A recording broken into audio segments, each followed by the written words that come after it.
દર્શક મિત્રો, આપણે આજે ઘેલા સોમનાથની સંધ્યા આરતી દર્શન કરીશું. સૌને મહાદેવ હર, ભોળાનાથ ભલું કરે. આ મંદિરના ઇતિહાસની વાત કરીએ તો સોમનાથ ઉપર સુલતાન જાફર મોહમ્મદે ચડાઈ કરી ત્યારે લડાઈમાં 800 શૂરવીરો ખપી ગયા.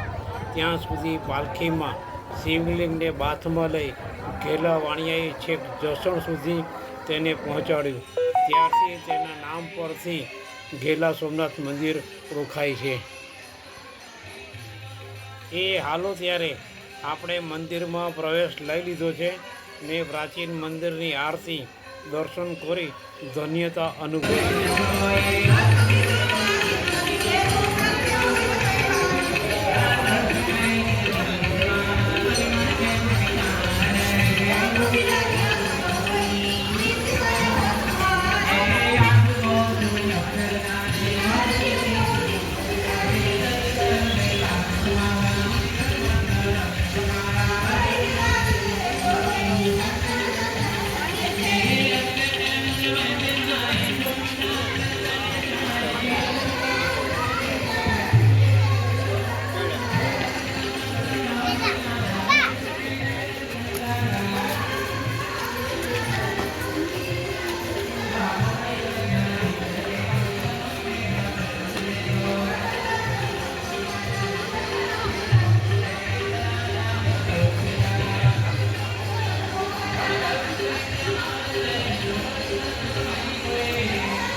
પકડીને મજા આવે.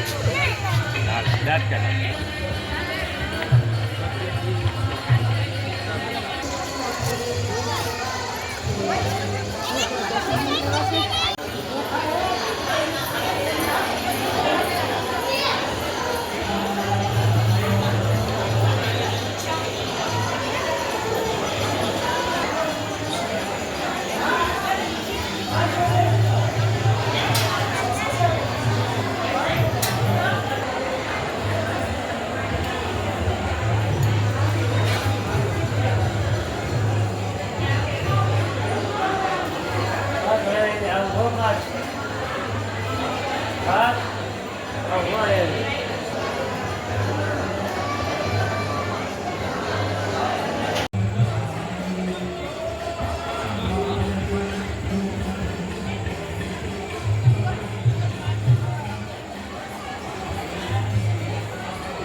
જ્યારે શિવનો અનુગ્રહ મળે એને જ વિવેક પ્રગટે.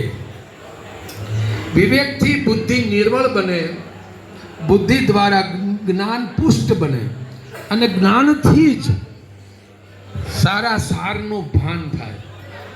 જે સારા સારનું ભાન નથી એને અનેક પ્રકારના વિટમણાઓ પેદા થાય અને જસ ભજસનો પ્રશ્ન ઊભો થાય અને વિવાદનો પ્રશ્ન ઊભો થાય, ઝઘડાનો પ્રશ્ન ઊભો થાય. સ્વરૂપ તો આ પંચદેવમાં પૂરો કે ભગવાન પોતે, પછી અર્ધાંગિની પાર્વતીમાં અને એના લાડલા ગણપતિ મહારાજ. આ ત્રણ સ્વરૂપ તો પંચદેવમાં છે. તો પરિવારને જો સાથે રાખવો હોય અને ને સંબંધને તાજો રાખવો હોય તો અવારનવાર મળીએ, આવા રૂડા સત્કર્મો કરતા રહીએ અને સ્વાસ્થ્યની કાળજી લઈએ. આપણા ધર્મમાં કર્મેન્દ્રિયો 10 ઇન્દ્રિયો જે છે એ શુષ્ક છે, એ કાંઈ ક્રિયા ન કરી શકે. એ બધું મન દ્વારા થાય. આંખ છે એ પદાર્થ જ જોવે. આ તમે આંખથી શું જોવે? એક લિંગ દેખાય, પથ્થર. પણ એ મન દ્વારા આંખને એમ કહે છે કે એ લિંગ નથી, સોમનાથ મહાદેવ છે. આ જગતની ઓળખ એ મનથી થાય છે. પણ જેનું મન પવિત્ર થઈ ગયું, મનની મલિનતા દૂર થઈ ગઈ, તો સિયારામ મય સત્ય ગજાને કરો. આવા માટે આજે વચનબદ્ધ બન્યો ભગવાનના દર્શન કરીને કે હંમેશા હું ભગવાનમય રહું, અવારનવાર ભગવાનનું ભજન થાય. એના માટે કોઈને કોઈ સત્સંગ કરશું અને આનંદ કરશું એવો ભાવ રાખીને આપણે આત્માને માનશું. બોલ શ્રી ખેલા સોમનાથ મહાદેવ કી જય.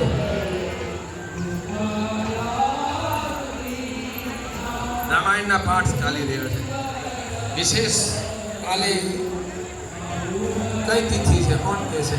આપણે ભગવાન સદાશિવના દર્શન કરશું. એને પરાણે ભગવાન બનાવડાવવાના છે.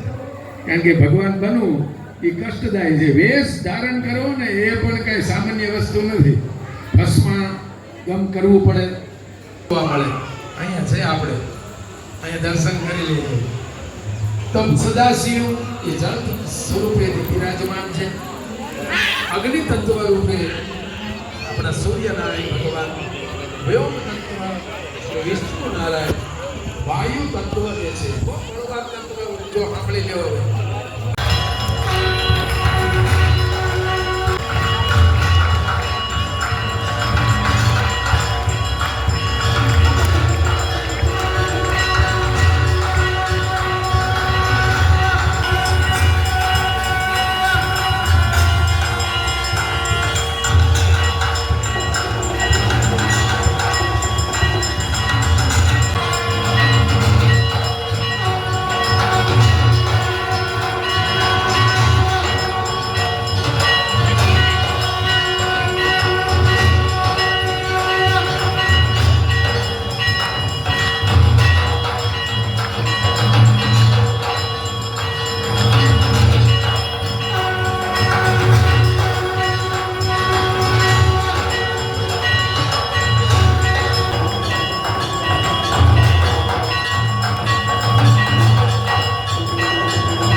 ધન્ય આરતી જલા સોમનાથ મંદિર પર ત્રિવિધ સેવા યજ્ઞ ચલાવે છે. એ ત્રિવિધ સેવા યજ્ઞમાં પ્રથમ હવનનો